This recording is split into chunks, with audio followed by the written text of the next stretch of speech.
अपने रिवीजन के साथ आना है, सबको मैं हमेशा बोल रहा हूँ। जो रिवाइज करके नहीं आएंगे बिल्कुल भी समझ लीजिए फिर क्वेश्चन वगैरह नहीं बनेंगे। आज न्यूमेरिकल्स करेंगे, हमने कहा था ना।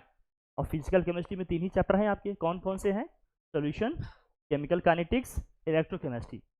तीनों से एक एक न्यूमेरिकल आना एकदम फिक्स है, वो भी लॉन्ग में। बोर्ड का पैटर्न बता रहा हूँ। तो अगर आप बहुत सीरियस नहीं है फॉर्मूले को लेकर, प्रैक्टिस को लेकर, न्यूमेरिकल करने को लेकर, तो आप समझिए अपने साथ आप फिर चीट कर रहे हो, फिर कोई मतलब ही नहीं है ना। फिर तो खुश फहमी में रखो कि हमसे क्वेश्चन बन जाएंगे। अभी नहीं, अभी तो बहुत टाइम, अभी तो स्टार्ट ही किए हैं, आराम से करेंगे। फिर समझ जाना कि भी दिक्कत होगी। इसलिए कह रहा हूँ जो भी पढ़ो डेली फॉर्मूले रिवाइज करके आओ। इसका मतलब मैंने समझाया था, आराध्य बेटा एकदम ढंग से बैठ जाओ, और ये लापरवाहियाँ बिल्कुल भी बर्दाश्त नहीं करेंगे। क्लास के पहले चाहे जो कर लो बेटा, ठीक। कॉन्सेंट्रेशन टर्म की हम कल बात कर रहे थे, हमने कहा कुछ ऐसे लिखा हुआ आएगा तो हम इससे क्या क्या डेटा लेंगे। जैसे लिखा है मास परसेंटेज, या लिखा है मास परसेंट ऑफ कंपोनेंट, मतलब सॉल्यूट का निकालते हैं। बेसिकली जब भी हम कॉन्सेंट्रेशन टर्म की बात करेंगे तो हम ये देखेंगे सॉल्वेंट हमारा कितना सॉल्यूट क्या है, प्रेजेंट है। हम इसी की बात कर रहे होते हैं लगातार। यहाँ W/W लिखा है लेकिन परसेंटेज में लिखा है, तो हमने कहा जो न्यूमरेटर में लिखा रहेगा वो टर्म हमेशा किसके लिए होता है, सॉल्यूट का। जो डिनोमिनेटर में लिखा होगा वो मोस्ट ऑफ द केसेस में सॉल्यूशन का लिखा होगा। कभी कभी सॉल्वेंट की भी बात हो जाएगी। जैसे मोलरिटी की जब हम बात करेंगे तो बेस में क्या आएगा आपका, सॉल्वेंट। समझते रहे ना इसको, ठीक है। तो यहाँ W/W लिखा है, मास ऑफ सॉल्यूट अपॉन क्या था हमने लिखा, mass of solution in gram, into में व्हाट, 100। फिर हमने कहा कहीं अगर कुछ क्वेश्चन में आता है इस तरह से लिखकर, आप ऐसे समझना, कहीं न्यूमेरिकल में अगर कुछ इस तरह से लिखकर आती हैं चीजें, क्या कि अगर कहीं पर लिखकर आता है कि 20% W/W sugar solution in water, इसका क्या मतलब होगा, क्या मैसेज होगा? ये लिखा है 20 gram of sugar present in 100 gram of solution, it means what, इसमें 20 ग्राम शुगर है और 80 ग्राम क्या है, वाटर है। न्यूमेरिकल में सिर्फ ये लिखकर आएगा 20% W/W sugar solution in water. इससे हमें डेटा क्या लिखना होगा, इसका मतलब इसमें 20 ग्राम शुगर है और 80 ग्राम क्या है, इसमें वाटर है। एकदम क्लियर समझ के रखना, कहीं कोई कंफ्यूजन नहीं होना चाहिए। डेटा लिखने में अगर आपने कुछ भी गलती कर दी तो इनपुट अगर आपका रॉन्ग है तो ऑब्वियस से बात है आउटपुट भी क्या होगा आपका, रॉन्ग ही हो जाएगा। हर चीज समझ के रखो अच्छे से, ठीक है भैया। फिर क्या था, वॉल्यूम परसेंट। वॉल्यूम परसेंट में था जिसे V/V, मतलब वॉल्यूम ऑफ क्या लिखा है ऊपर, सॉल्यूट, नीचे क्या लिखा है, वॉल्यूम ऑफ सोल्यूशन। ये परसेंट में है तो 100 से क्या कर रहे हैं हम, मल्टीप्लाई कर रहे हैं। यहाँ पर क्या है देखिए 20% V/V alcohol solution in water. Alcohol को आपको किस में ऐड ऑन किया है आपने, एल्कोहल को डिजोल्व कर रहे हैं किसमें हम, वाटर में। इसी की बात किए थे ना इसमें। इसमें 20% V/V अगर लिखा है, इसका क्या मतलब है, 100 ग्राम ml जो हमारा सोल्यूशन है उसकी हम बात कर रहे हैं, उसमें 20 ml क्या है आपका एल्कोहल है और 80 ml क्या है आपका वाटर है। इसी की बात किए थे कल हम लोग। अच्छा, अब मुझे बताओ जरा, जब हमने कहा था मास बाय वॉल्यूम परसेंट, ये थोड़ा सा स्पेसिफिक था, हमने कहा इसको थोड़ा समझना। फिर हमने वॉल्यूम इसमें क्यों कांस्टेंट है इसमें भी बात की थी। हम देखेंगे कितने लोग रिवाइज किए हो। सही तरीके से लॉजिकल आंसर जब तक करना नहीं आ रहा, इसका मतलब कॉन्सेप्ट क्लियर नहीं है। लफ कर सकते हो कि ये है ये वो है, ऐसे नहीं चलेगा। आप साइंस के स्टूडेंट हैं, आपके पास प्रॉपर उसका लॉजिक होगा, सेंस होगा, कॉन्सेप्ट होगा, तब समझिएगा कि कॉन्सेप्ट क्लियर है। कभी कुछ अच्छे क्वेश्चन कर भी पाओगे, नहीं तो फिर कभी आएगा कभी नहीं आएगा, और वो सब तुक्के वाली बात होती है। हिट एंड ट्रायल, कभी हमारा सेट हो गया तो आ गया आंसर, कभी सेट नहीं हुआ तो आंसर नहीं आएगा, ऐसे नहीं चलेगा। यदि यार मास परसेंट बाई वॉल्यूम, मतलब W बाई क्या लिखा है बी, ये मास ऑफ सॉल्यूट इन ग्राम है, और नीचे क्या लिखा है, volume of solution in ml, into में क्या लिखा है 100%। की बात है ना, इसलिए बार बार 100 लिख कर आ रहा है यहाँ पर। अब 20% W/V लिखा है, यहाँ पर थोड़ा ध्यान रखना है। 20% W/V sugar solution in water, इसका क्या मतलब है, 20 gram sugar present in 100 ml of sugar solution. Solution का जो वॉल्यूम है कितना है, वो 100 ml है, लेकिन इसमें 20 ग्राम हम क्या ऐड कर रहे हैं, शुगर। फिर कल मेरा ये क्वेश्चन था आपसे कि अगर मान लीजिए शुगर में हमने क्या किया, शुगर में आपने मतलब वाटर में आपने क्या किया, शुगर ऐड किया है, तो इसका वॉल्यूम क्यों नहीं चेंज हो रहा भैया, वॉल्यूम इंक्रीज क्यों नहीं हो रहा है, इसका कांस्टेंट ही क्यों लेकर हम चल रहे हैं। कल इस पे बात किया था हम लोगों ने। 20 ग्राम शुगर अगर हमने इसमें ऐड कर दिया, ये 100 ml आपका क्या है, वाटर है, तो भैया इसका वॉल्यूम क्यों नहीं चेंज हो रहा इन जनरल। हाँ, इसका शुगर वॉलेटाइल नहीं है, शुगर हो गया आपका, सॉल्ट हो गया, ये सब क्या है, सॉलिड सॉल्यूट हैं, ये वॉलेटाइल नहीं है। लिक्विड जो सॉल्यूट होंगे आपके वो वॉलेटाइल होंगे, जैसे अल्कोहल हो गया आपका, पेट्रोल है, डीजल है, और भी जो भी एक्सेट्रा एक्सेट्रा आप जानते हो, वो वॉलेटाइल ले गए। जो सॉलिड सॉल्यूट है वो वॉलेटाइल, जैसे शुगर आपका सॉलिड है ना, और आप क्या भाई पाउडर बना ले, उसको ग्राइंड करने कुछ भी कर रहे हैं, लेकिन है तो सॉलिड सॉलिड। और सॉल्ट भी आपका क्या है, सॉलिड सॉल्यूट है, ये सब वोलेटाइल नहीं है। अभी हम बात करेंगे वोलेटिलिटी की बात करेंगे, लेकिन ये समझना हमारा क्वेश्चन ये है कि जब भी हम लिक्विड में कुछ भी मटेरियल ऐड करेंगे तो उसका वॉल्यूम इंक्रीज होगा या नहीं होगा? होगा। फिर जब इसमें हमने 20 ग्राम शुगर ऐड किया तो इसका वॉल्यूम इंक्रीज क्यों नहीं हुआ? कल इस पर बात किए थे, हमने कहा था शुगर मॉलिक्यूल जो वाटर मॉलिक्यूल के बीच में गैप है उनके बीच में क्या हो जाएंगे? सेटल डाउन हो जाएंगे। मतलब उन गैप्स को आप ऐसे समझो जैसे मॉलिक्यूल, आइटम का शेप कैसा होता है बताओ जरा? एटम का शेप कैसा होता है? स्फेरिकल। ये स्फेरिकल आइटम है, 4 आइटम है, इनके बीच में जो गैप है ना, इन्हीं गैप्स के बीच में जाकर शुगर मॉलिक्यूल आपके क्या हो जाएंगे? सेटल हो जाएंगे। तो एक्स्ट्रा स्पेस कवर ही नहीं कर रहे इसलिए इसका वॉल्यूम इंक्रीज नहीं होगा। कल इसी भी बात किए थे हम लोग, मेरी बात समझ रहे हो ना? तो इनके बीच में जो गैप्स होगा उसी में जाकर ये क्या हो जाएंगे? सेटल डाउन हो जाएंगे।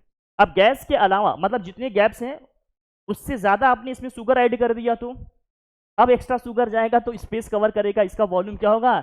इंक्रीज होगा। क्वेश्चंस आएंगे आपसे, वाइवा में पूछा जा सकता है क्वेश्चन, तो आपके भाई किसी भी क्वेश्चन तो किसी भी फॉर्म में हो सकते हैं। कॉन्सेप्ट और लॉजिक पता होगा तभी तो कर पाओगे। कहेंगे अभी तक वॉल्यूम इंक्रीज नहीं हो रहा था 20 ग्राम तक, जब आपने 25 ग्राम ऐड कर दिया, जब आपने 30 ग्राम ऐड कर दिया तो वॉल्यूम इंक्रीज होना स्टार्ट हो गया। रीजन क्या है उसके पीछे का?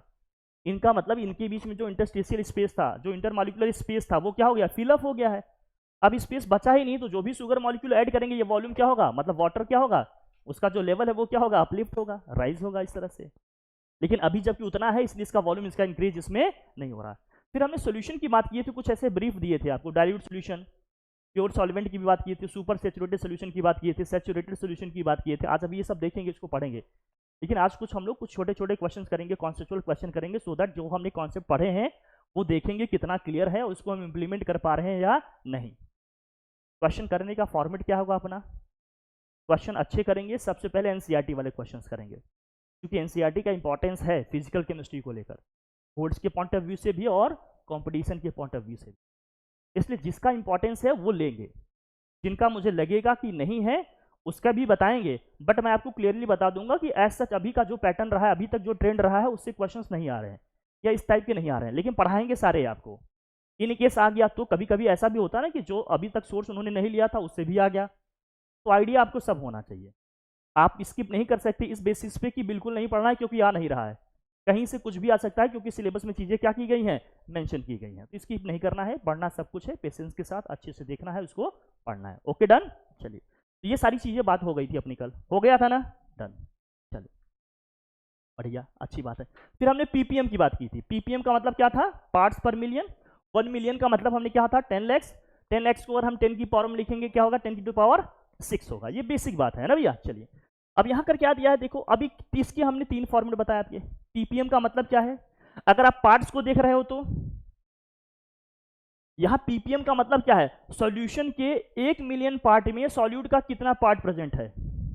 जैसे किसी सॉल्यूशन का लिख के आ गया 1 पीपीएम, ये हम कह दिए भैया कि 1 पीपीएम शुगर आपका क्या है? प्रेजेंट है। अच्छा, वहां कौन है? शिवम है, ठीक ठीक। अब वहां पर जैसे मैंने कह दिया 1 पीपीएम आपका क्या है? शुगर सॉल्यूशन है। 1 पीपीएम शुगर सॉल्यूशन का मतलब क्या है? अगर वाटर मॉलिक्यूल को एज ए सिंगल पार्ट, मतलब एक एक मॉलिक्यूल के एक पार्ट हम कंसीडर करें, तो वाटर के 1 मिलियन पार्ट में मतलब 10 लैक्स वाटर मॉलिक्यूल में एक मॉलिक्यूल शुगर का प्रेजेंट है। 1 ppm sugar molecule in water की अगर हम बात कर रहे हैं, इसका क्या मतलब है कि 1 million parts of water molecule में कितने पार्ट किसके शुगर के प्रेजेंट हैं? केवल एक पार्ट प्रेजेंट है। लेकिन हमने कहा इसके 3 पार्ट, इसके 3 हमने कहा था फॉर्मेट हैं। कौन कौन से? एक तो W/W था, एक V/V था, एक क्या था? मोल्स बाई मोल्स थे। इसके 3 फॉर्मेट हैं। आपके एकेडमिक लेवल पे केवल W/W मिलेगा, लेकिन आप JEE सोच रहे हो, नीट का सोच रहे हो, तो वहां पर तीनों फॉर्मेट मिलेंगे। मैं पहले क्लियरली बता रहा हूं। अब इसको इस बेसिस पे नहीं आप इग्नोर कर सकते कि मेरे एकेडमिक में तो यही आ रहा है, देखने तीनों पढ़ेंगे, क्योंकि आजकल एग्जाम का जो ट्रेंड है देख रहा है ना, जेईई के भी क्वेश्चन आ रहे हैं, आ रहे हैं या नहीं आ रहे हैं?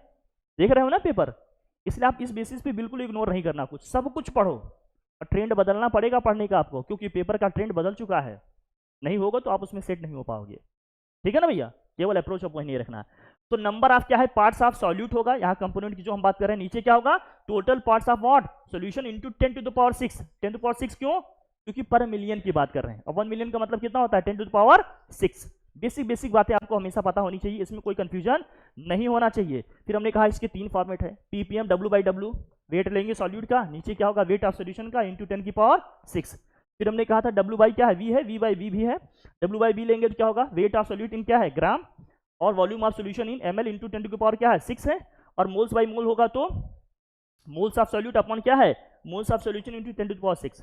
अब जब मोल्स की बात होगी तो नंबर ऑफ मोल्स आपको निकालने भी आने चाहिए। नंबर ऑफ मोल्स निकालने के आपने 3 फॉर्मेट पढ़ेंगे 11th में, पहले चैप्टर में केमिस्ट्री में पढ़ा है। वो तीनों फॉर्मेट कौन कौन से थे, याद है आपको? वो 3 फॉर्मेट कौन कौन से थे? चलिए मैं चेक कर लेता हूँ। नंबर ऑफ मोल्स निकालने को कौन कौन से फॉर्मूले पढ़े हमने अभी जो कल पढ़ा? हाँ बिल्कुल, नंबर ऑफ मोल्स। जिन्होंने नहीं पढ़े हैं या फिर यही याद है वो नोट कर लेंगे, ठीक है? जिनको याद है वेल एंड गुड, बहुत अच्छी बात है, होना भी चाहिए। हाँ, given mass upon molar mass, तो given mass upon molar mass, बहुत बढ़िया। ये तब की बात है जब मास सॉल्यूट का मास वगैरह दिया रहेगा। सेकेंड क्या था? हाँ, नंबर ऑफ पार्टिकल्स अगर दिए हैं तो नंबर ऑफ पार्टिकल्स मॉलिक्यूल या जो भी दिए हैं दिस होल अपॉन 6.02 इंटू 10⁻23 या Na लिख देते हैं एवोगैड्रो नंबर। ये कब होगा? जब नंबर ऑफ पार्टिकल्स दिए होंगे, जब पार्टिकल्स मॉलिक्यूल्स की बात करेंगे, पार्टिकल्स की बात करेंगे, मॉलिक्यूल्स की बात करेंगे, ठीक है, आयंस की बात करेंगे, इलेक्ट्रॉन की बात करेंगे, प्रोटॉन की बात करेंगे, एक्सेट्रा एक्सेट्रा, कुछ भी हो सकता है। ये सारे फॉर्मेट पहले ये हैं। थर्ड क्या था आपका? हाँ, वॉल्यूम एट एसटीपी। तो गिवन वॉल्यूम अपॉन क्या है, अगर इन जनरल लिखें तो given volume upon molar volume. Molar volume है कितना भाई? 22.4 लीटर, या इसी को लिख सकते हैं 22,400 मिलीलीटर है भाई। ये तब की बात है जब वॉल्यूम दिया भैया, ये सब पता है ना सबको? ये नंबर ऑफ मोल निकालने के 3 फॉर्मेट हैं आपके। नंबर ऑफ मोल्स निकालने में कहीं कोई प्रॉब्लम नहीं आनी चाहिए, ठीक है भैया? अगर प्रॉब्लम आ गई बेटा तो आपको प्रॉब्लम हो जाएगी। हाँ, इसलिए कह रहे हैं क्योंकि आपको सब पता है ना, इसलिए आप लिखते नहीं। और मैं हमेशा हर किसी से इस साल बोल रहा हूं कि नोट्स बनाने की प्रॉपर हैबिट डालो। आपको हर चीज करना लिखना आना चाहिए। अगर प्रैक्टिस नहीं है तो आप उसको बनाओ। अगर ये सब चीजें नहीं करोगे बेटा तो फिर बाद में बहुत रिग्रेट होता है कि भैया मेरे पास तो सब कुछ था बट मेरी लिखने की हैबिट ने मुझे डुबो दिया। तो वो सब नहीं होना चाहिए, अच्छे से लिख लो।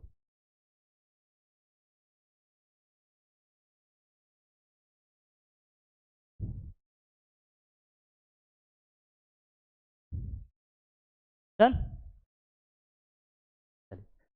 अब इससे ये समझना कि अगर तो हमारे पास नंबर ऑफ मोल्स हैं, मुझे मास निकालना होगा तो मुझे किससे मल्टीप्लाई करना चाहिए? मोलर मास से। बात समझ रहे हो हमारी?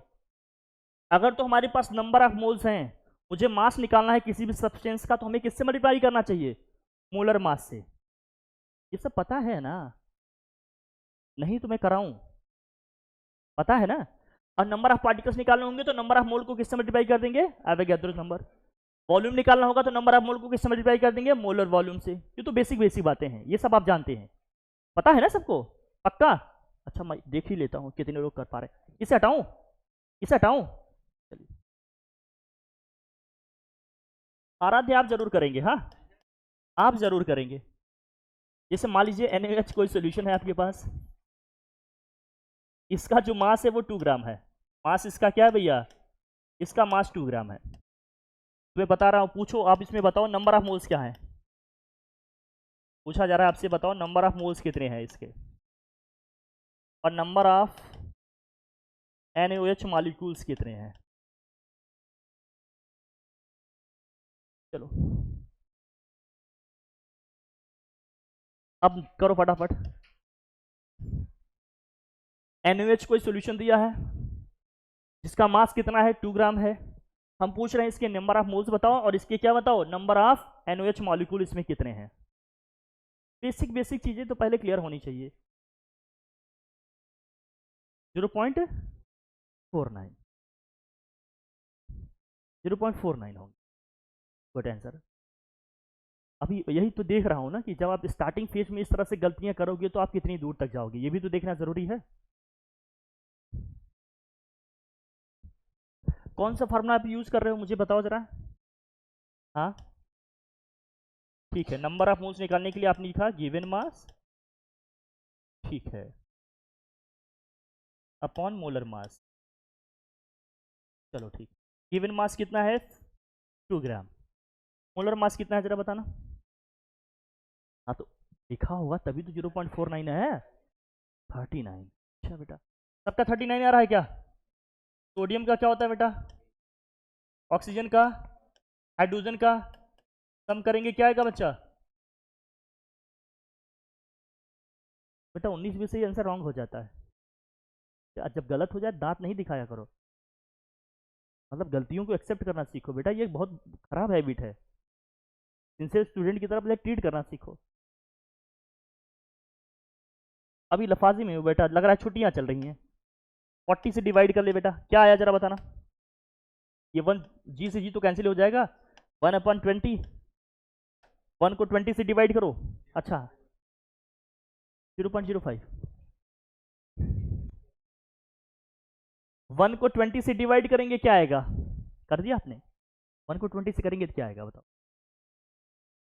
1 को 20 से डिवाइड करेंगे तो क्या आएगा? एक भी परसेंट का कहीं कोई मिस्टेक नहीं होना चाहिए। 12th लेवल के स्टूडेंट से कोई भी मिस्टेक अगर हो रही है तो इग्नोर नहीं की जाएगी, मार्क्स हर चीज़ के कटेंगे। कितना आएगा डिवाइड करने पे?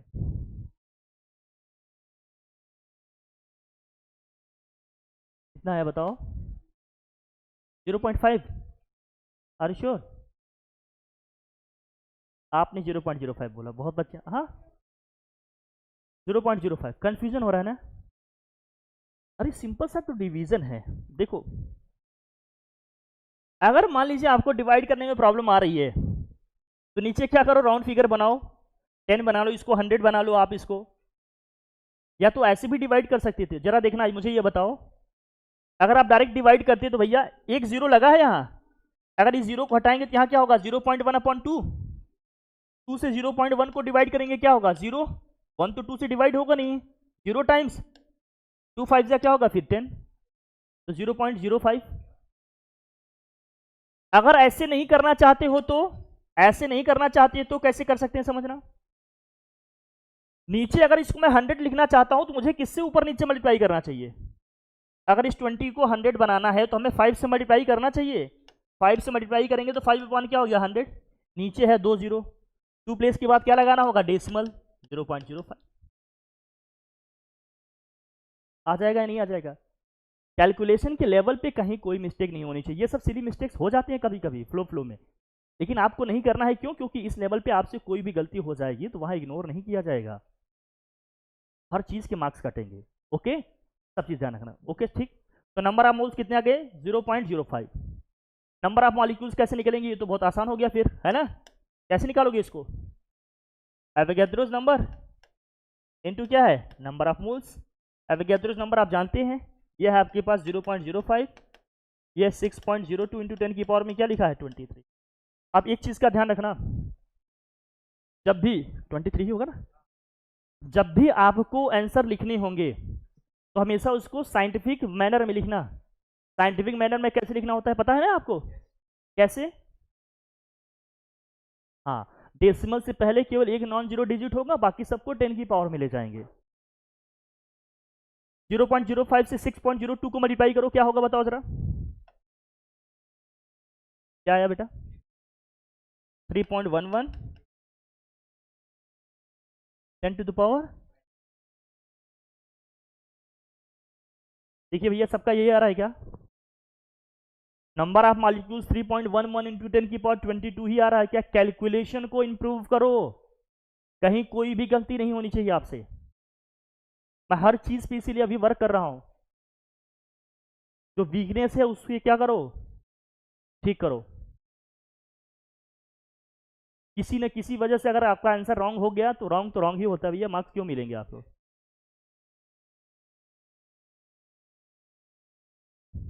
तो 3.11 इंटू 10 की पावर 22, देखो सबके ये आ रहे हैं या करके चेक करूं?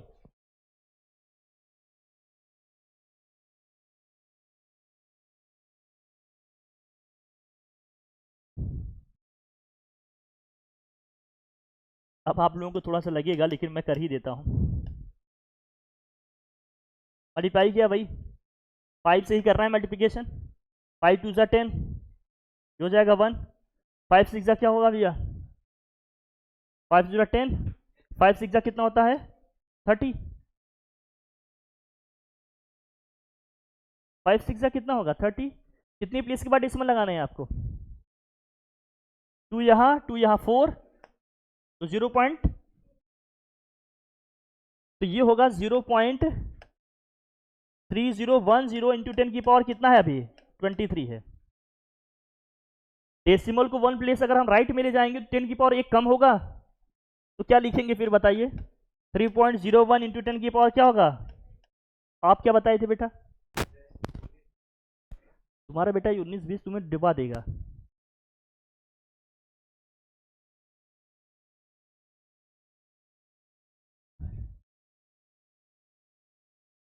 हाँ, तो क्वेश्चन में जो इनपुट मिलेगा उस हिसाब से आप काम करना, बट अभी इनिशियल फेज में ये लेकर चलो ना आप। और ये तो 6.02 होता है, 6.023 का।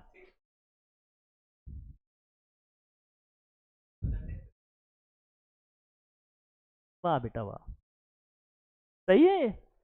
कैलकुलेशन के लेवल पे कोई मिस्टेक नहीं की जानी चाहिए, ये ध्यान रखना। और मॉलिक्यूलर मास निकालने में तो बिल्कुल गलती नहीं होनी चाहिए, ये तो बेसिक चीज़ें हैं, आप लोग ध्यान रखना।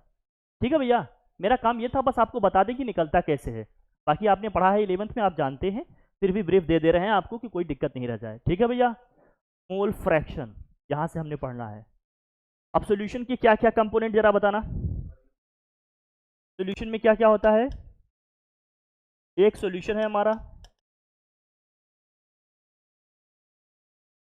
बार बार हम सॉल्यूट की बात करेंगे, और ये सॉल्वेंट।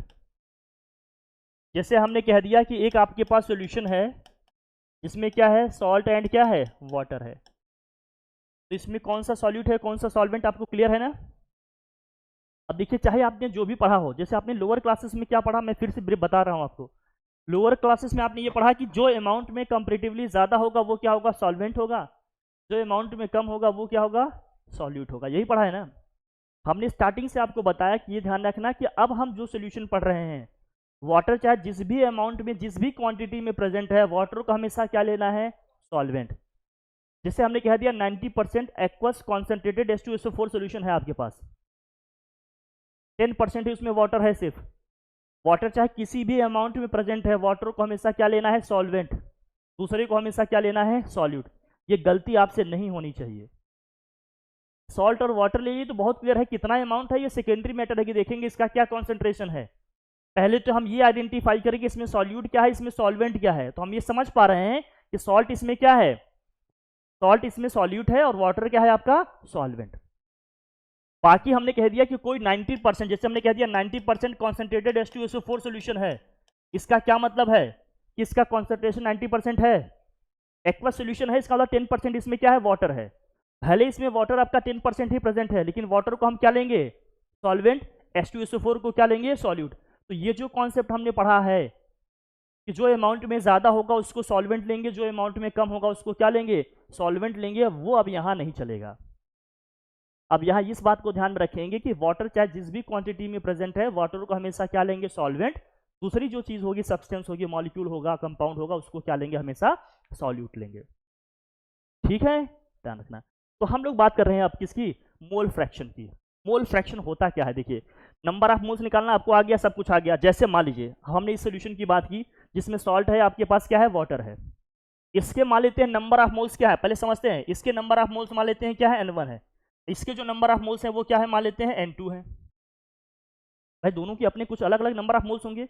नंबर ऑफ मोल्स अलग अलग हुई हो सकते हैं, सेम भी हो सकते हैं, डिपेंड करेगा कि क्या क्वांटिटी है इनकी। सबके नंबर ऑफ मोल्स निकाल लेंगे, उसके मास से, वॉल्यूम से, नंबर ऑफ पार्टिकल जो भी दिया होगा उसके रिस्पेक्ट में निकाल लेंगे इसको।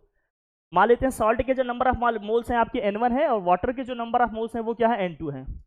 मोल फ्रैक्शन का मतलब है कि किसी पर्टिकुलर कंपोनेंट का मोल किसके रिस्पेक्ट में? Total number of moles of solution. जैसे सॉल्ट का मुझे मोल फ्रैक्शन निकालना है, तो मोल फ्रैक्शन क्या है? एक रिलेटिव टर्म है। जिस सॉल्ट का निकालना है मोल फ्रैक्शन, इसका मतलब number of moles of salt हमें ऊपर लिखना है, total number of moles of solution हमें कहां लिखना है? नीचे।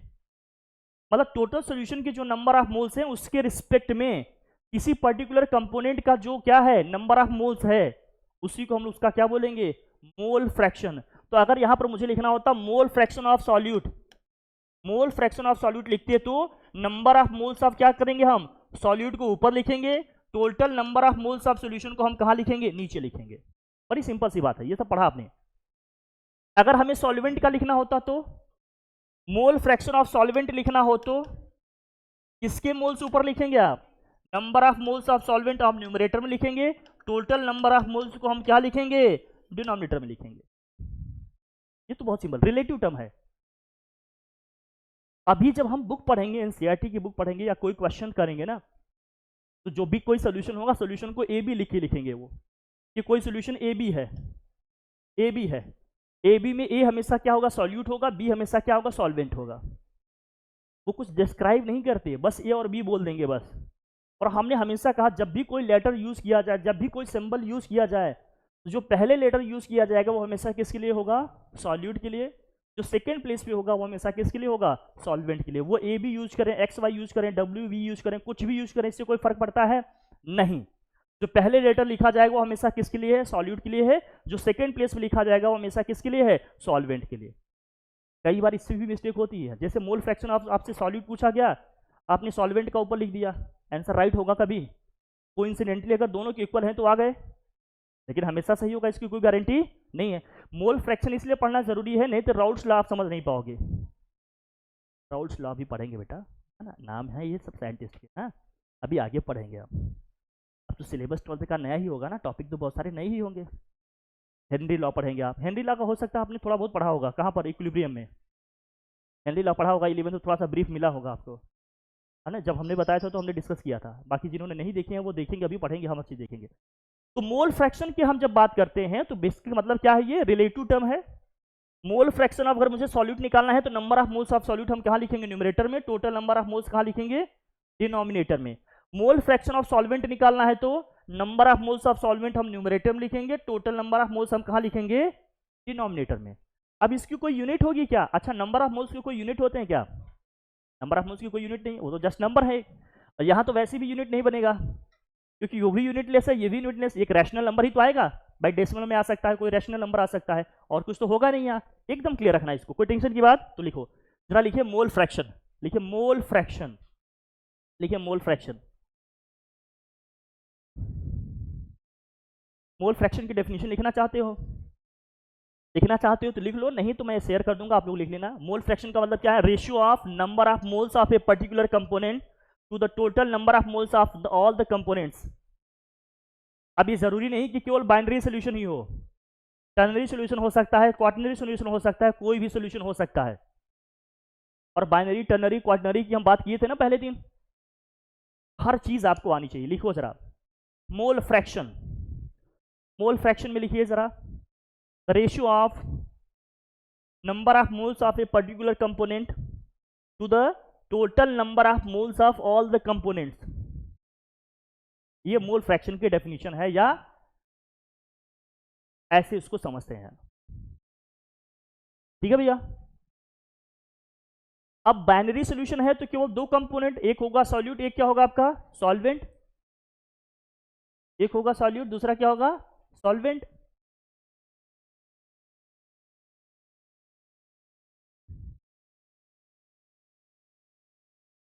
अब मोल फ्रैक्शन ऑफ अगर सॉल्यूट मुझे लिखना हो तो मैं क्या लिखूं,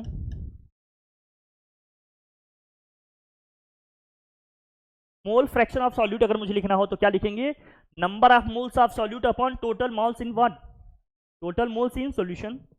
और मोल फ्रैक्शन ऑफ सॉल्वेंट लिखना हो तो मोल्स ऑफ सॉल्वेंट न्यूमरेटर में, total number of moles of solution नीचे, और वो फॉर्मेट आपके लिखे गए हैं फॉर्मूले के। मेन जो थीम है उसको एकदम समझ के रखो, कोई टेंशन की बात नहीं है।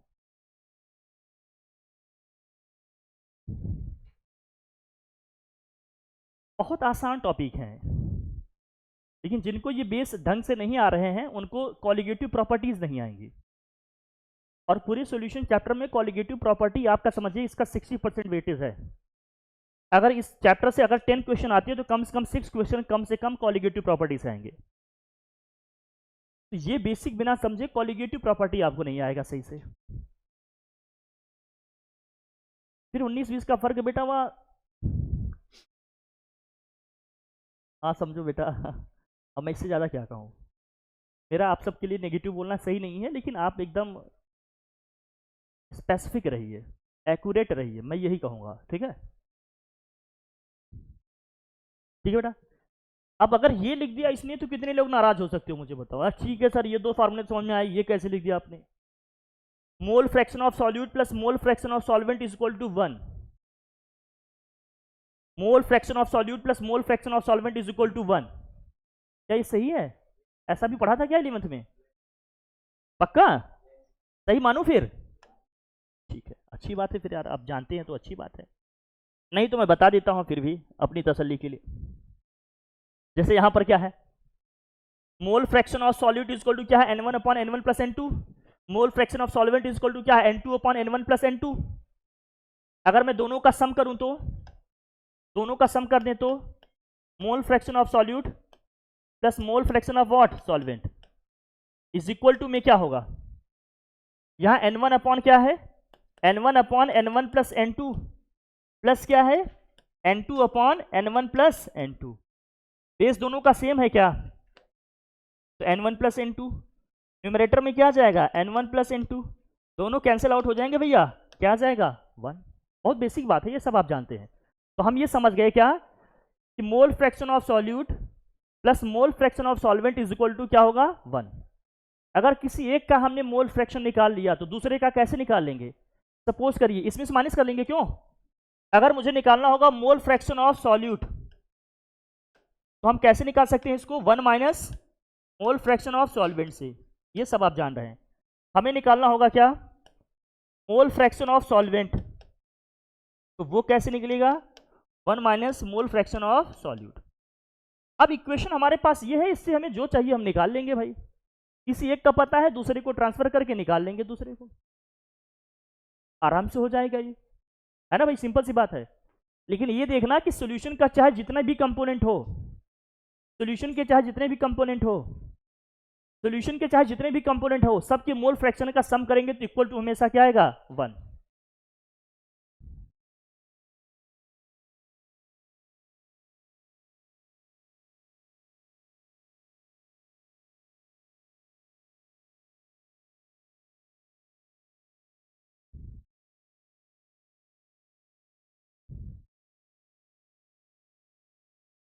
अब यही सब चीजें आपकी कमियां हैं, बाद में फिर टीचर मन लगा के पढ़ाएगा नहीं तो कहोगे मन लगा के पढ़ाता नहीं।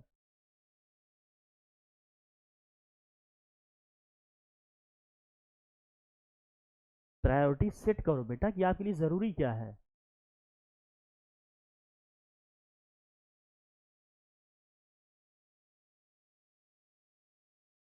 अब अगर कॉल आ गया बेटा, तुम्हारे रिंग बजी तो मैं बजा दूंगा, ये ध्यान रखना। तो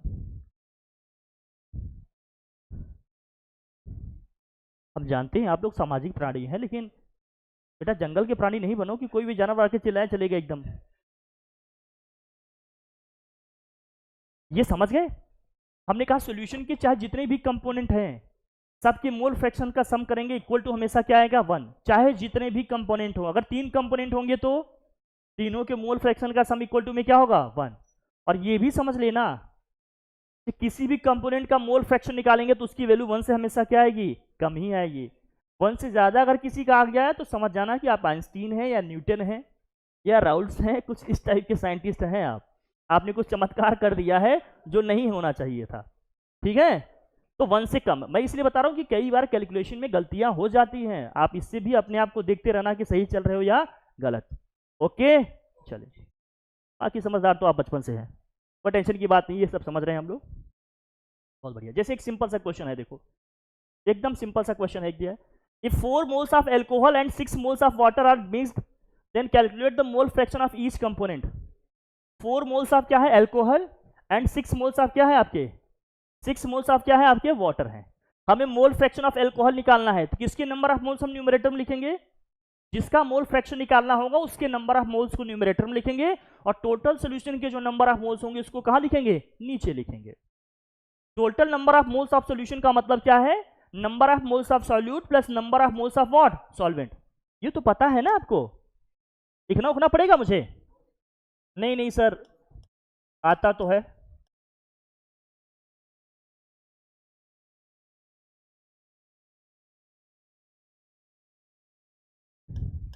अच्छा, कितने लोगों का मोल कॉन्सेप्ट क्लियर था 11th में? अच्छे से सारे क्वेश्चन कर लेते थे बेटा। आ रहा अभी, तुम्हें ही पकड़ूंगा बेटा, क्योंकि मेरा जो अभी जितने लोग नहीं आए हैं उन सब में तुम्हें एक इलेक्ट्रॉन दिख रहा हो बेटा। अब तुम्हारा इस बार बजना नहीं चाहिए, मैं बजा दूंगा। मैं 2 बार तुम्हें इग्नोर किया। हाँ।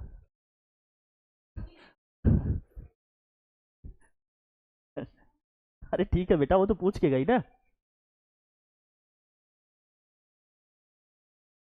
हाँ, तो कोई बात नहीं पांडे।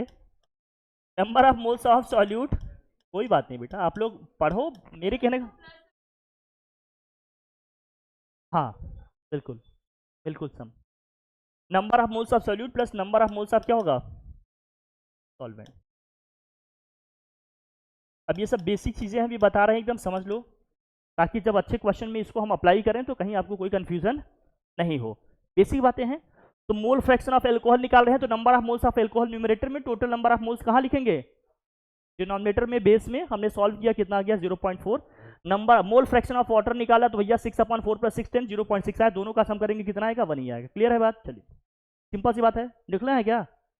अगर लिखना होगा तो मैं अभी शेयर ही कर दे रहा हूँ, ठीक है। जो बहुत ज़्यादा बेसिक होगा आप लिखने में लग जाएंगे तो हो सकता है थोड़ी सी आपका ये समझते हैं।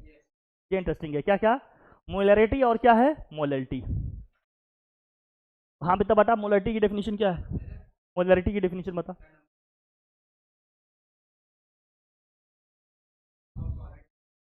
ठीक है, मोलरिटी कह रहा हूँ मैं। हाँ,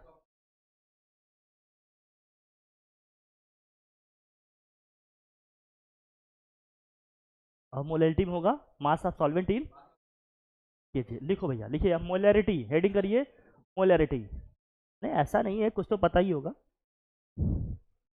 मजा तो तब आएगा जब हम क्वेश्चन करेंगे। लिखिए मोलरिटी। मोलरिटी में लिखिए at S T P, at S T P या N T P, S T P या एन टी पी लिखो। और आरद बेटा कल से तुम इसको टच नहीं करना, हाँ ना किया करो प्लीज, डिस्टर्ब हो जाता है ना बार बार, फिर चीजें तुम्हारी वजह से मैं भी फाउंडेशन वाले को रोक दिया हूँ। ये इसीलिए मैं उसको करा रहा हूँ। तुम लोग रोज आकर खेलते हो ना इससे। बेटा ये खेलने की चीज़ नहीं है, महंगी चीज़ है। हाँ, खेलने के लिए मैं आपको एक खिलौना टाइप का ले लूंगा मार्केट से, दे दूंगा, उससे खेलना है। तो लिखो एट एस टी पी या N T P. S T P का मतलब क्या है? Standard temperature and pressure. N T P का मतलब क्या है? Normal temperature and pressure. ठीक है। अच्छा, नॉर्मल टेम्परेचर कितना होता है? 25 डिग्री सेल्सियस, या फिर क्या 298 केल्विन। नॉर्मल प्रेशर कितना होता है? 1 atm या 760 mmHg, या फिर क्या होगा न्यूटन पर मीटर स्क्वायर में लिखना होगा। तो ये सब नहीं पता है क्या?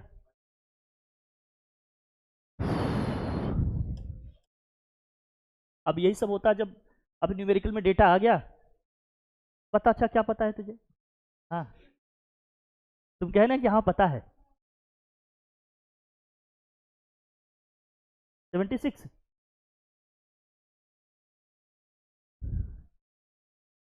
जब आप जरूरत से ज़्यादा बोलने लगो तो आप समझ लो कि अब बर्बादी वाले रास्ते पर निकल चुके हो बेटा। मैं बार बार कह रहा हूँ तुम्हें ये। अभी तो सब नहीं है इसलिए इग्नोर कर रहा हूँ, लेकिन बेटा इसको ध्यान रखो, ये सब गलतियाँ टॉलरेट नहीं करेंगे किसी कीमत पे। समझाने के बाद भी वही करते हो, कोई मतलब है इसका? बताओ फिर।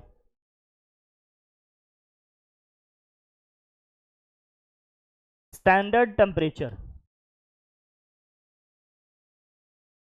25 डिग्री सेल्सियस, या क्या लिखेंगे इसको 298 केल्विन।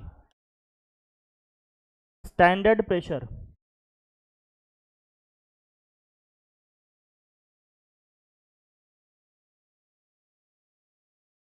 1 atm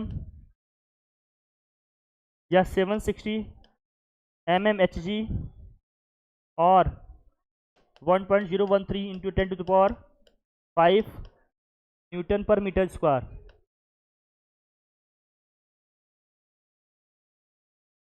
न्यूटन पर मीटर स्क्वायर। कुछ डेटा आपको एकदम क्लियर पता होनी चाहिए, अगर कहीं न्यूमेरिकल में किसी भी लेवल पे आ जाए तो आप उसको यूज़ कर लो। क्या स्टैंडर्ड टेम्परेचर का मतलब कितना है 25 डिग्री सेल्सियस या 298 केल्विन। स्टैंडर्ड प्रेशर का मतलब 1 एटीएम है या 760 mmHg है, या फिर क्या है 1.013 × 10⁵ न्यूटन पर मीटर स्क्वायर। ठीक है, बेसिक बेसिक डेटा तो आपको हमेशा पता होनी चाहिए, जरूरी नहीं कि हमेशा यही यूज हो। अगर कहीं भी आ जाता है इनकेस तो आपको ये सारी चीज़ें पता होनी चाहिए, आपको ये सारी चीज़ें पता होनी चाहिए। ठीक है भाई, तो मोलैरिटी हम लोग लिख रहे थे, लिखिए eight constant temperature and pressure या एट एसटीपी या एनटीपी, एट एसटीपी और what NTP, the number of moles of solute, the number of moles of solute at STP or what NTP, the number of moles of solute present in 1 liter of solution, present in 1 liter of solution, present in 1 liter of what solution। तो नीचे लिखिए molarity M is equal to, इसको capital M से denote करते हैं, molarity M is equal to number of moles of solute, number of moles of solute upon volume of solution in liter L। molarity is equal to number of moles of solute upon volume of solution in liter, volume of solution in what liter।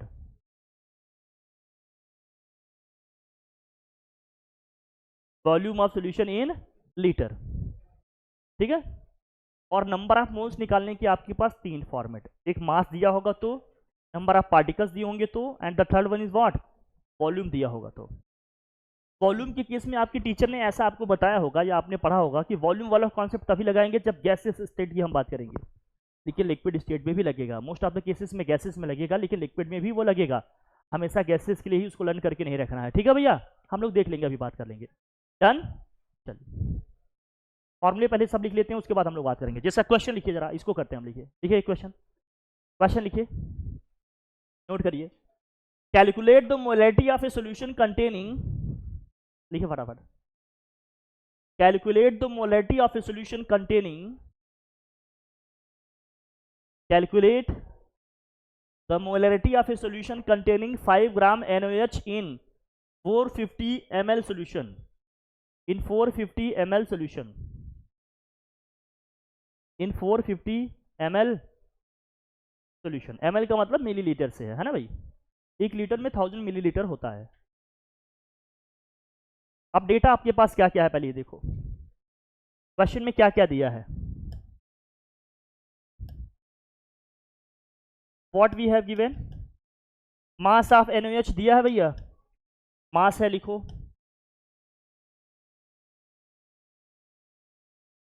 कितना है ये 5 ग्राम। इसका molar mass क्या होगा, अभी हम लोगों ने लिखा था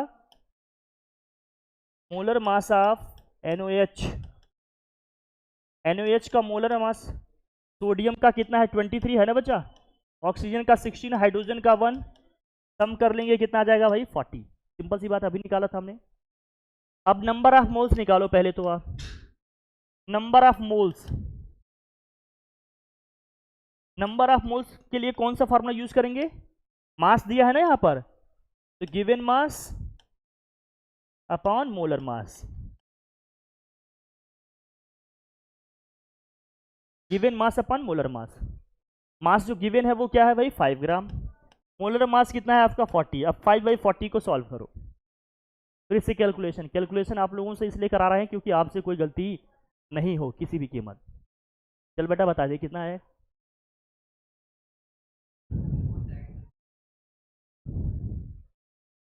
0.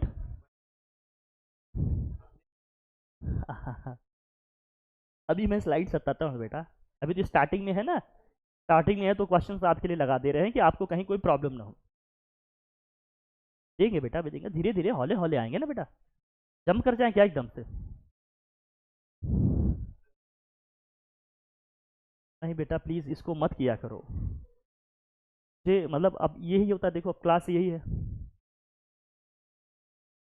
मतलब हम आपको प्यार से रख रहे हैं, इसका मतलब ये नहीं कि एकदम गंद फैला दो। हम सबकी इज्जत कर रहे हैं, लेकिन बेटा कम से कम चीज़ों की इज्जत करो। मेरी नहीं भी करोगे तो चलेगा, मुझे इससे फ़र्क भी नहीं पड़ता, लेकिन मेरे इन चीज़ों से फ़र्क पड़ता है ना, क्योंकि इनसे बहुतों को फ़र्क पड़ेगा। जो बेचारे लेट आएंगे अभी वो क्या करेंगे, है ना, और जो घर बैठ के देखना चाहेंगे उनका क्या होगा।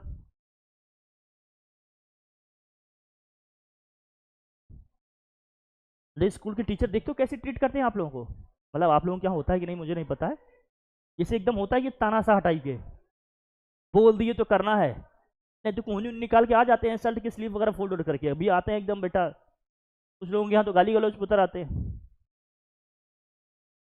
मतलब अब वहाँ आपके यहाँ भी। अरे मैं तो ऐसे तुक्के में बोला था यार, सच है क्या ये? अच्छा, अब तो सोच लो कितनी इज्जत है तुम्हारी। अच्छा उसी से कंट्रोल होते हो क्या? तो बेटा प्लीज, हाँ रिक्वेस्ट है, हाँ बिहेवियर भी वही। अब देखो मैं प्यार से कर रहा हूँ लेकिन वही होता है बच्चा। आप सब गवाह हैं, देख लेना फिर, मतलब इन केस अगर कभी आप लोग आओ कोहनी उनी से इनको अगर मैं मार रहा हूँ, कोहनी में ले जाकर मार रहा हूँ, तो समझ जाना कि इन्होंने कुछ बड़ा किया है, समझ रहे हो ना, मतलब एजुकेशनल फील्ड में बड़ा नहीं किया है, संस्था की चीज़ों से कुछ बड़ा कर दिया है, ठीक है ऐसे। तो 5 को 40 से डिवाइड करेंगे कितना आएगा भैया? 0.125 आ गया, ये तो सिंपल सी बात है, सब लोग कर लेंगे, बहुत बढ़िया। अब नंबर ऑफ मोल्स आ गए, वॉल्यूम कितना दिया था जरा बताना, वॉल्यूम ऑफ सॉल्यूशन दिया है आपको कितना भैया? 450 ml। अच्छा इस ml को अगर मुझे लीटर में कन्वर्ट करना है तो 1000 से क्या करना चाहिए? डिवाइड कर देना चाहिए। अगर इसको 1000 से डिवाइड कर देंगे तो कितना हो जाएगा? 0.45 लीटर। कोई टेंशन की बात, बड़ी सिंपल सी बात है। अब मोलरिटी निकालने का फॉर्मूला आपके पास क्या है बताइए Vinod? Molarity is equal to क्या है?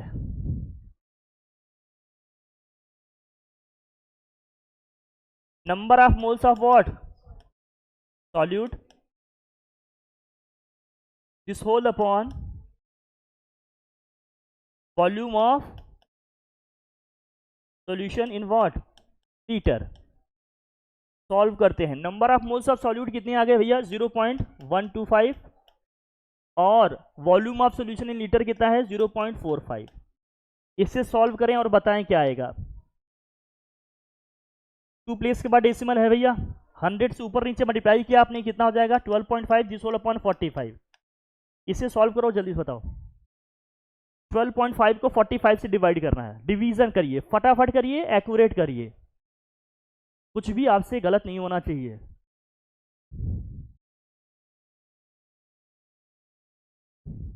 तो निकाला था क्या?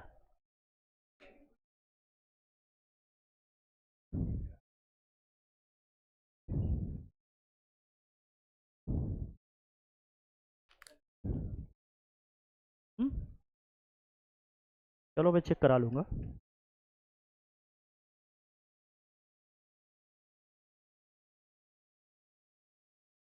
गजब यार,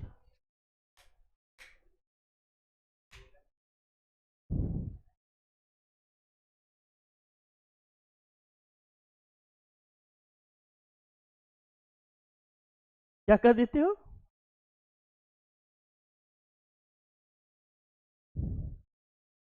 मतलब सब जुगाड़ से ही चल रहा है क्या वहाँ? नहीं तो ना किया करो बेटा प्लीज, दिक्कत हो जाती है ना। चलिए, मतलब मेरे कहने का ना पॉजिटिवली आप यूज करो बट ऐसे नहीं, हाँ। डन, आ गया सबका आंसर? कितना आया बताओ, बताइए यश कितना आ गया?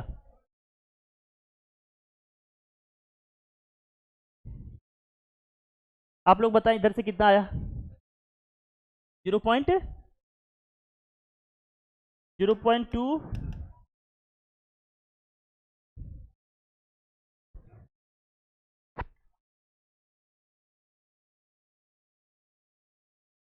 0.2 आप लोगों का आया किसी का?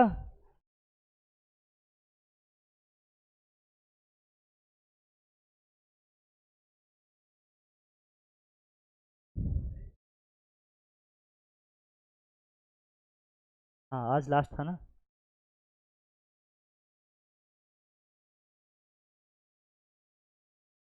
2 पॉइंट, हाँ 2.7, ये तो 12.5 ही है। चलो ठीक है, 5 से करोगे क्या होगा? फिर 5, 5 टू जा 5, 5 जा 2.5 को 9 से डिवाइड करना है। 0 पॉइंट क्या आ जाएगा, 9 2 18, कितना आया 7, 70 हो गया। 9 7 जा 7 7 आता रहेगा, राउंड ऑफ करके लिखना होगा तो क्या लिखेंगे 0.28 लिख सकते हैं कि नहीं लिख सकते आप? कम से कम 2 प्लेस तक लिखो आप। क्या ये सही है? मुझे डिवीजन पे तो बहुत बात नहीं करनी चाहिए, लेकिन मैं इसलिए कर दे रहा हूं कि आप लोग सब लोग सीखो। कुछ भी आपसे मिस्टेक होगा तो आंसर तो रॉन्ग हो ही जाएगा, चाहे सब कुछ आपने सीख। कैलकुलेशन वगैरह पे कमांड बनाइए, बहुत ज़रूरी है। ठीक है भैया, ठीक है। बाकी आप लोग आंसर क्या आया था यहाँ देख लेते हैं। 0.278 वही राउंड ऑफ करके लिखा गया है ना। डन, ठीक। क्वेश्चन सब अच्छे से करना सीख लो भैया, नहीं तो फिर दिक्कत होगी, नहीं तो फिर प्रॉब्लम होगी, ज़रूर होगी। क्या एक दिन कैलकुलेशन की भी क्लास रखनी पड़ेगी क्या, कि सर मल्टीप्लाई करना डिवाइड करना सिखा दीजिए? मतलब कोई शर्म की बात नहीं है, मैं तो कर सकता हूँ। अगर आप लोग भी कर सकते हो बिना शर्म के तो बताओ, मैं रख दूंगा किसी दिन स्मार्ट तरीके से कैसे करें। और मैं यकीन करो मैं आपको दिखा दूँ, फाउंडेशन वाली क्लास में मैंने ये तक लिखा है कि स्क्वायर रूट कैसे निकालेंगे। आप लोगों ने कहा नहीं हम सब कर लेंगे, इसलिए मैंने स्किप कर दिया, नहीं तो मैं वो तक भी कराता हूँ। स्क्वायर रूट निकालना सिखाते हैं, डेसिमल को एडजस्ट करना सिखाते हैं, राइट से लेफ्ट ले जाएंगे, लेफ्ट से राइट ले जाएंगे तो क्या होगा। क्योंकि मेरा ऐसा मानना है कि कहीं पर किसी भी लेवल पे कोई मिस्टेक आपसे नहीं होनी चाहिए, लेकिन अगर आपको आता है तो आप जीनियस हैं, जो कि आप हैं। लेकिन बेटा, हाँ आज ही ध्यान रख, आप गलती करोगे तो मारेंगे। हाँ हाँ देखो भैया मरे। चलिए देखिए मोलैलिटी, नेक्स्ट स्टार्टिंग करिए मोलैलिटी। ये सब टर्म्स पहले समझ लेते हैं ताकि अच्छे क्वेश्चन हम करें तो हमें कहीं कोई प्रॉब्लम नहीं आए। मोलैलिटी नहीं लिखा था क्या? अच्छा लिखिए मोलैलिटी, नेक्स्ट हेडिंग है मोलैलिटी। मोलैलिटी लिखिए इसमें एट एस टी पी। अच्छा ये, या eight constant temperature and pressure, एकदम कहीं बदल के आ जाए तो आप कंफ्यूज मत हो जाओ। टेम्परेचर और प्रेशर को कांस्टेंट क्यों कर रहे हैं हम बार बार? यहाँ तो ऐसा कुछ नहीं लिखा है, लेकिन मैं बार बार बोल रहा हूँ। क्या है इसके पीछे का लॉजिक, क्या बता सकते हैं? टेम्परेचर और प्रेशर को कांस्टेंट क्यों कर रहे हैं? क्योंकि टेम्परेचर जब घटेगा बढ़ेगा ना तो सॉल्युबिलिटी क्या होती है, घटती बढ़ती है। टेम्परेचर बढ़ाएंगे ना, जैसे वाटर एज ए सॉल्वेंट लिया या कोई वॉलेटाइल आपने लिक्विड लिया है तो वो वॉल्यूम उसका क्या होगा, वॉलेटाइल होगा तो वॉल्यूम वेरी करेगा कि नहीं, मास ऑफ सॉल्वेंट वेरी करेगा कि नहीं। तब आप ये फार्मूला यूज कर पाओगे डायरेक्ट? नहीं, क्योंकि एग्जैक्ट आपको मास भी नहीं पता होगा, फिर एग्जैक्ट आपको वॉल्यूम भी नहीं पता होगा। इसलिए टेम्परेचर और प्रेशर को कांस्टेंट रखना बहुत क्या है, जरूरी है। इसलिए बार बार बोल रहे हैं, इसको ध्यान रखना। तो लिखा आपने क्या, at S T P at constant temperature and pressure number of moles, देखो number of moles of solute present in, number of moles of solute present in, number of moles of solute present in, number of moles of solute present in 1 kg solvent, 1 kg solvent in 1 kg solvent। बेटा लिख रहोगे तो ठीक है, नहीं लिखोगे तो इसमें आपका नुकसान है ना, मेरा क्या। हाँ बस मुझे इसलिए करना है कि आपकी मदर से जब हमारी बात हो तो मैं बता पाऊँ कि हाँ बच्चा लिख रहा है, क्योंकि जब वो फ़ोन करते हैं पूछते हैं तो मुझे बताना पड़ता है ना बेटा। ठीक है, तो मोलैरिटी इज इक्वल टू, इसको स्मॉल एम से डिनोट करेंगे, मोलैरिटी को कैपिटल एम से और मोलैलिटी को स्मॉल एम से डिनोट करेंगे। So molality M is equal to क्या होगा, number of moles of solute upon mass of solvent है इन केजी। मोलैलिटी में नीचे सॉल्वेंट का मास लिखा जा रहा है, वो भी किस में है, केजी में है। और मोलैलिटी को स्मॉल एम से डिनोट करेंगे, कोई प्रॉब्लम नहीं है। मोलैलिटी में क्या था, वॉल्यूम ऑफ सॉल्यूशन नीचे था, मोलैलिटी में क्या है, मास ऑफ सॉल्वेंट इन, मतलब केजी है, ये सॉल्वेंट का लिखा गया है। दोनों को लेकर एकदम क्लियर रहना। न्यूमरेटर में दोनों में सेम लिखा था, मोलैलिटी में भी क्या लिखा था, नंबर ऑफ मोल्स, मोलैलिटी में भी क्या लिखा है, नंबर ऑफ मोल्स। मोलैलिटी में बेस में क्या लिखा था, volume of solution in litre, molality में क्या लिखा है, मास of solvent in KG. Clear? चलिए कहीं कोई डाउट नहीं रखिएगा, ये क्वेश्चन लिखो और इसका सॉल्यूशन नहीं दिखाते नहीं, कुछ होशियार चंद ऐसे हैं जो सॉल्यूशन ही लिख लेते हैं। क्वेश्चन नीचे है, सोल्यूशन ऊपर करेंगे हम लोग। चलो करो, लिखिए क्वेश्चन, क्वेश्चन लिखिए पहले। कुछ लोगों को सॉल्यूशन ऊपर से आ जाता है, इसलिए मैंने कहा नहीं। क्वेश्चन, आपका एकेडमिक एग्जाम भी है, इसलिए मैं चाहता हूं कि आपकी दोनों प्रैक्टिस रहे, बिल्कुल भी कुछ भी इग्नोर नहीं कर सकते आप। पलक, आपने उनको तो रिजेक्ट कर दिया जो कल आए थे, याद है आपको? बहुत अच्छे टीचर थे आपने। आपने अच्छी चीज मिस कर दी भाई, मैं तो यही कह सकता हूँ। Calculate the molality of 2.5 gram of ethanoic acid in 50 gram of benzene. Molar mass of ethanoic acid कितना दिया है? दिस।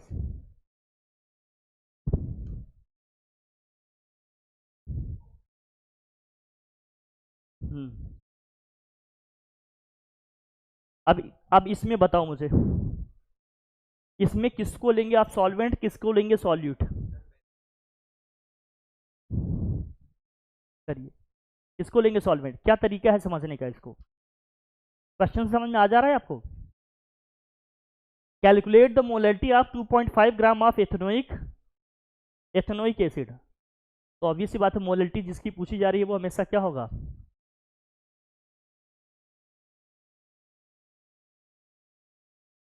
हाँ ले लेंगे बेटा, हर जगह क्वेश्चन में वही नहीं, मोस्टली मैं कह रहा हूँ, हमेशा नहीं, फॉर एवर के लिए नहीं, होशियार रहना थोड़ा, ठीक है। चलिए करिए फटाफट। मॉलिक्यूलर फार्मूला यहाँ लिखा है, मोलर मास भी यहाँ पर लिखा गया है, बाकी आपको निकालना आना चाहिए। कई बार क्वेश्चन में दिया जाता है, कई बार हमें खुद से निकालना पड़ता है। चलिए ठीक, करिए फटाफट।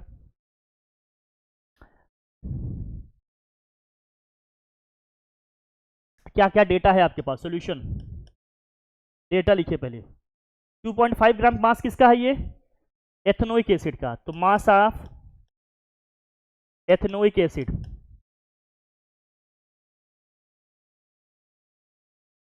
मास ऑफ एथेनोइक एसिड कितना है? 2.5 ग्राम। बहुत अच्छे। तो भैया इसके निकालो पहले number of moles, number of moles, अरे वाह, ऑफ एथेनोइक एसिड।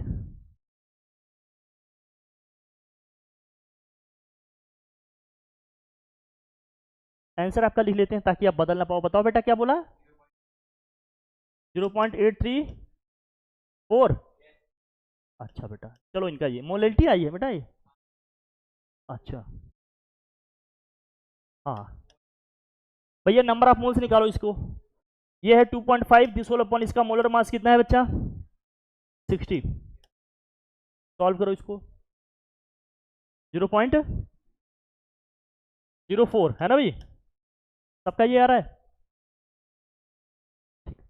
कुछ और आ रहा था, कितना रुक गया? 6 4 24 बनाएगा 10, 6 1 6, ये कुछ इस तरह से जाएगा, मतलब 1 2 प्लेस तक जरूर लिखो आप। क्या हुआ?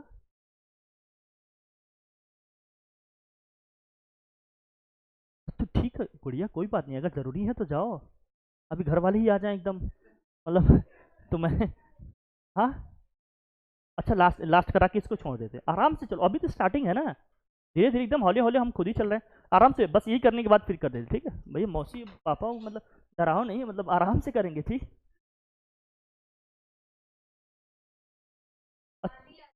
अच्छा बाहर ओहो हो,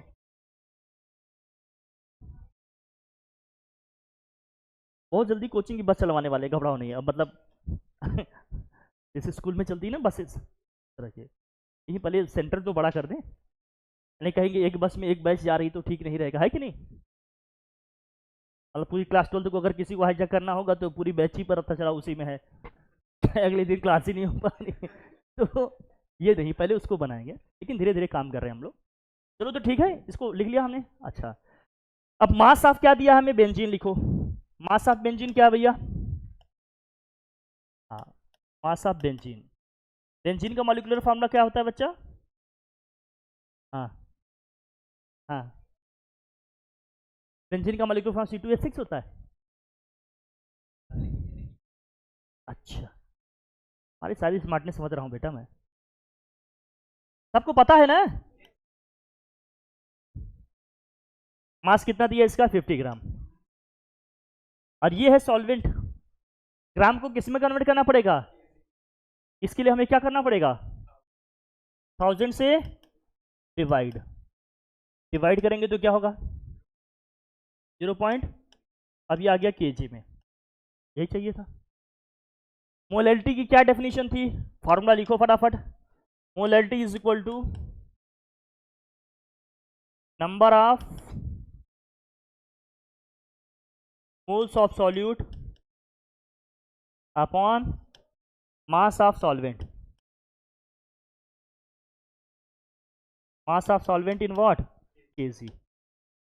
कितने हैं उसके नंबर ऑफ मोल्स, फटाफट लिख लीजिए भाई, 0.0416, this whole upon what 0.05। Divide कर लो इसको, जो है वही आंसर है। क्या आएगा डिवीजन, 2 प्लेस के बाद डेसिमल है, करेंगे भैया कितना हो जाएगा 4.16, दिस होल अपॉन क्या हो गया 5 से इसको डिवाइड करो, 5 8 जा 40, तो कितना हो जाएगा 5 1 जा 5 2 जा 10 है ना, 5 2 जा 10 बाई 5 3 जा 15, ये 2 हो जाएगा, 5 2 जा 10। यही दिख रहा था तुम्हारा, लेकिन तुम 4 बोले थे यार।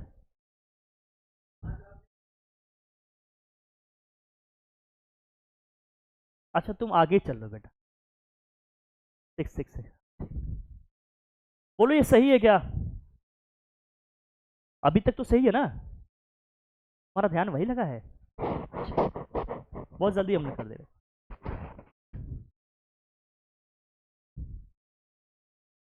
कोई नहीं आराम से आप लोग करो, कोई टेंशन की बात है। क्या कह रहा है, पहला मेरा काम है ना आपको सिखाया, तुम्हारे लिए इसलिए बेटा क्योंकि तुम बोलते ज्यादा हो। मेरी कोई दुश्मनी है तुमसे कि तुम मेरे किसी टाइम में कंपटीटर रहे हो, कोई राइवलरी है तुमसे हमारी, ऐसा कुछ है क्या। यहाँ कितने लोग बैठे हैं देख रहे हो, एक ही इलेक्ट्रॉन है जो एक्साइटेड स्टेट में है, ऑर्बिट छोड़ने पे एकदम आमादा है कि नहीं मैं ऑर्बिट छोड़ ही दूंगा, और मैं ही नंबर 1 का न्यूक्लियस बेटा, अट्रैक्ट करके लाएंगे सेंटर में लाकर। समझ गया ना, आ गया भैया, कोई टेंशन की बात नहीं है, आप लोग जीनियस है। आप ज्यादा नहीं करेंगे नहीं तो गुड़िया परेशान हो जा रही है। ये क्वेश्चन मेरी तरफ से आपके लिए एक क्वेश्चन होमवर्क है, आप लिखो जरा, हम देखेंगे कितने जन इसे कर करके आएंगे। गूगल का सहारा नहीं लेना प्लीज, हाँ अगर आप सीखने के लिए आए हो तो ईमानदारी से गलत सच जो भी होगा करिएगा, हम इससे डिस्कस करेंगे यहाँ पर, है ना। लेकिन ये क्वेश्चन नोट डाउन करो सब लोग, और इसको प्लीज करके आइए आप लोग, हाँ बिल्कुल भी गलत सही जो भी कर सकते हो जरूर ट्राई करो, क्योंकि आप अपनी गलतियों से ही आगे आओगे। गलत करेंगे तो आपको बताएंगे क्या गलत हुआ, सही करेंगे तो वेल एंड गुड। हाँ जरूर, हम तो बताएंगे हमेशा, तो फिर वही कहे, हम चाह रहे हैं कि जैसे आपने कहा, जैसे वो त्रिपाठी आज नहीं आया, वो लोग नहीं आया आज, उनको काम था, वो लोग बोले सर केमिस्ट्री बहुत टफ है, तो मैंने कहा ना केमिस्ट्री नहीं, मैं तो फिजिक्स से स्टार्ट करता। लोगों ने कहा नहीं केमिस्ट्री बहुत टफ है, तो मैंने कहा केमिस्ट्री ही इजी बना लेते हैं। देखो कुछ भी टफ नहीं है, ना फिजिक्स ना केमिस्ट्री, लेकिन जैसे जो पढ़ाएंगे उस तरह से पढ़ना, आप तब आप पाओगे कि आपसे बनेगी चीज। नोट कर लिया क्वेश्चन क्या है आपका, calculate the molarity of 20% W/W। इसका क्या मतलब हो गया, W/W का मतलब 100 ग्राम अगर हम मास टोटल ले रहे हैं सोल्यूशन का, तो उसमें 20 ग्राम मास किसका है, सॉल्यूट का, 80 ग्राम किसका है, सॉल्वेंट। क्लियर है कि नहीं। अब अगर ये नहीं पता हो तो डेटा लिख पाते, फिर आप कुछ भी मानते अपने मन से गलत हो जाता, इसे समझना। W/W ये दिया है NaOH solution, density of the solution is what 12 ग्राम पर सेंटीमीटर क्यूब, 1.2 ग्राम पर सेंटीमीटर क्यूब। ठीक है, ट्राई करना। आप चाहो तो कुछ भी लो, मतलब 1000 ग्राम भी ले सकते हो, 100 ग्राम किसी से भी करो, सबसे आंसर आएगा। डन, ट्राई कर रहा, फिर जैसा होगा कल इस पर बात करेंगे। ओके ठीक है फिर, थैंक यू सो मच।